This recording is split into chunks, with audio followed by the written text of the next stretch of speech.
పేరేదైతే ఏంట్లే, అమ్మాయి మాత్రం అందంగా ఉంది.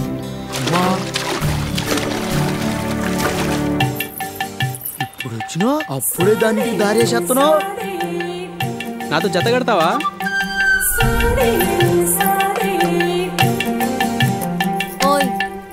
ఏం చూస్తున్నావు?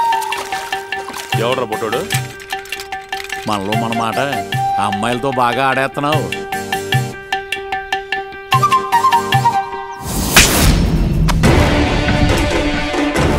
నిన్ను నీ ప్రేమని నమ్మడం ఎలాగ పిల్లోడా? ప్రేమించుకోవడానికి మంచి మనసు ఉండాలే కానీ పెద్దరికం పేదరికం కాదు గొయ్య.